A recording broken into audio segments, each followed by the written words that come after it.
Okay, so what's up sa inyo mga ka-vloggers? And dito tayo ngayon sa White Beach ngayon, Station 1. And daily updates na naman tayo dito sa Boracay Island, Philippines. And that's the sunset. Uy, napaka beautiful. Look at that. Ayan. Okay, ngayon maglakad-lakad muna tayo. So tayo habot. Okay, let's get updated here in Boracay Island, Philippines. Started na. May napagandaming ka. Saka dito naman Station 1.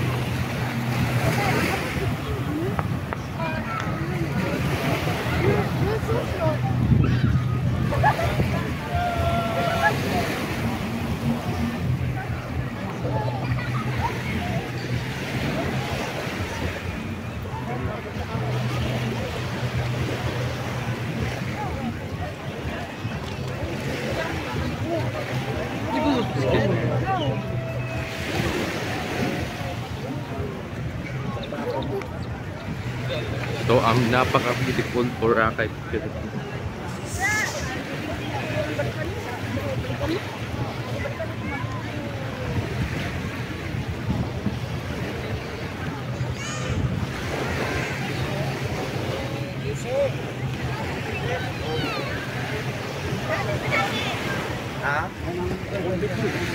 Allah aşkına. İki bardak.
Uy, daming tao. Look at that.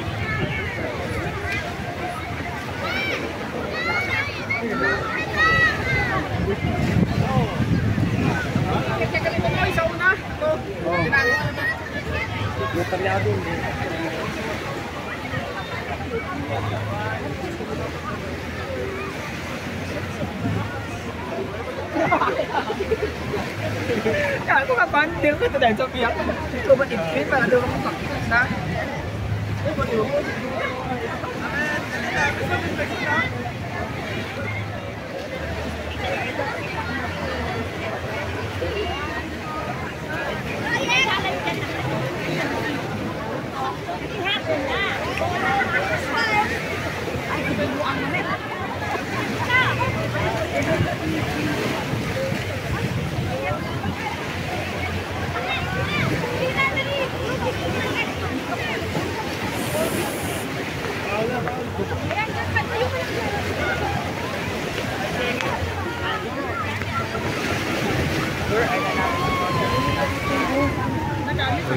Ayan o.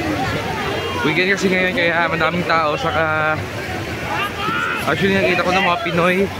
Ayan yung mga Chinese and mga Korean tourists na sa Parao. Ayan o. So pauwi na yung ibang Parao dyan. Ayan o. Super sunset.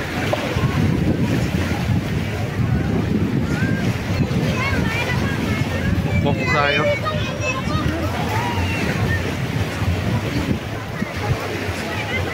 Okay, may nagpatanong sa TikTok kung ano daw yung peak season ng Boracay. Okay, may peak season talaga ito. Actually, kasi based on my research talaga, wala kasing dapat niya yung pasok kasi is dapat ano yan, June and March yung closing. We can see the peak season here in Boracay from siguro mga October, November to siguro mga June or May hanggang ganun, April, siguro mga early May pero ngayon wala pa nagkatapusan to kasi look at that. Isa lang dito yun, no?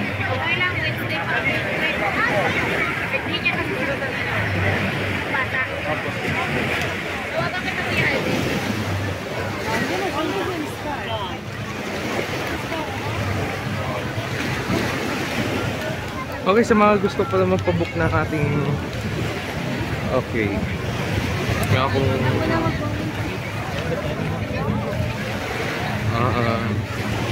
new vlog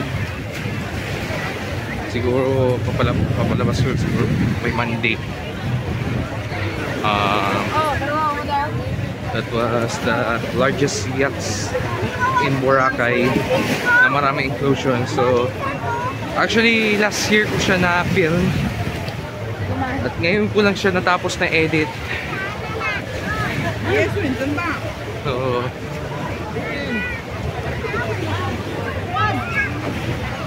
ayun na lang. Balik na muna.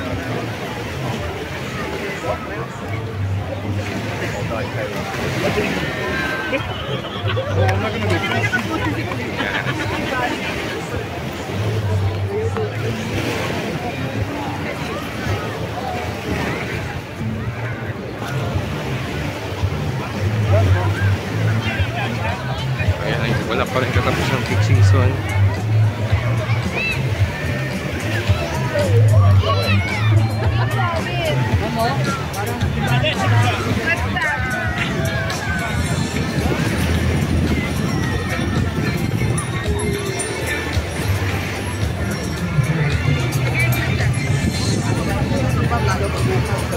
Bukas na kanan to. Wala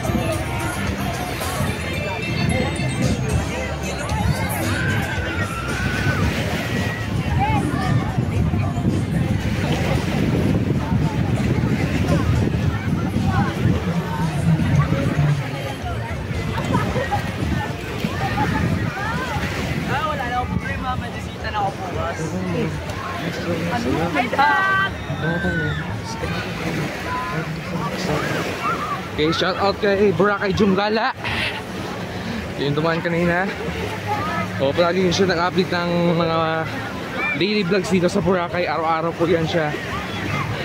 Kaya ko rin. Ating kaibigan, iyan natin yan. Follow.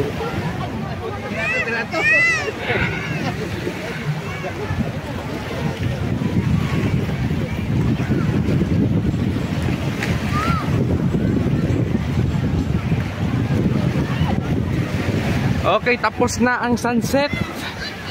Look at that, mga ka-vloggers.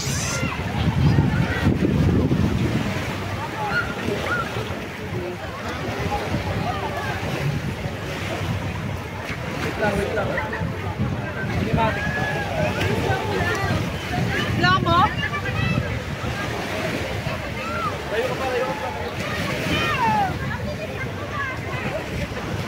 Okay, makikita nyo po yan, yung mga seagrasses na yan. And also may kasama siyang lumot. So sa ilalim pa rin yung lumot niya. So now,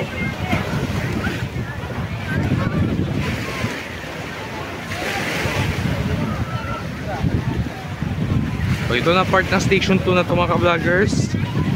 And ito yung Mandarin Island na showroom ko yan last 2 years ago. So, napakaganda ng kanilang rooms and also yung kanilang restaurant dyan, harapan, at masasarap na brick. Yung pizza nila is gawa siya sa ano, pagluto niya is brick oven. So napakasarap talaga yung doon dito restaurant. Highly recommended po yan.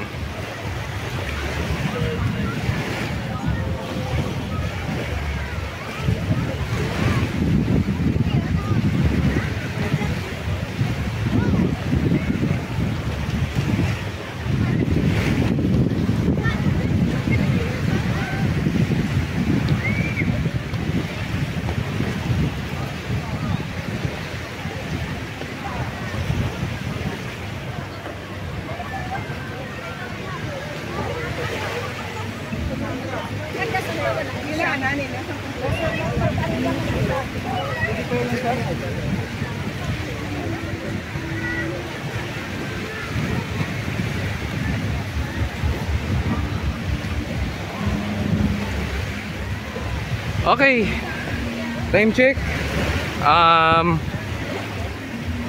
Wait. Okay, time check is now 6:07 in the afternoon.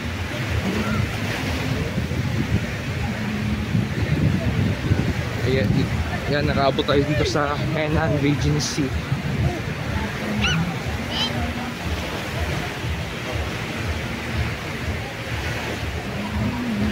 Ito po talaga daily updates dito sa Boracay Island, Philippines.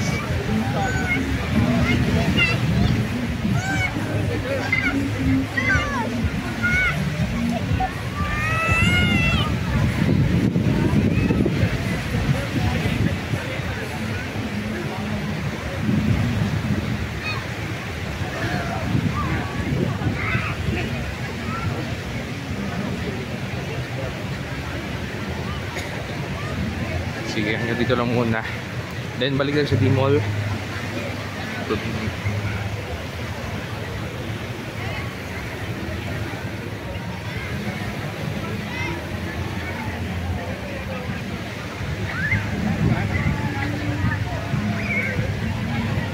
At yan yung Mandarin Bay. Ayaw makapasok tayo dyan soon. Kaya dito lang muna.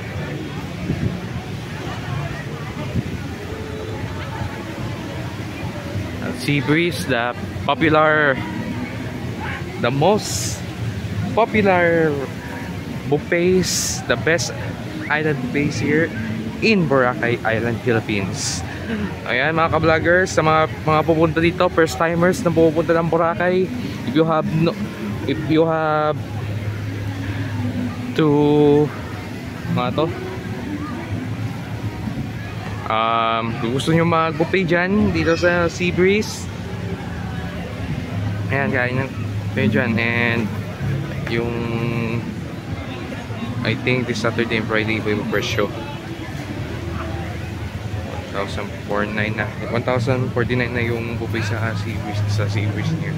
Ito na siya, normal siya ng konti. Okay mga ka-vloggers, hanggang dito lang muna. And we will see you later mga ka-vloggers. And also, okay, dito na muna siguro tayo.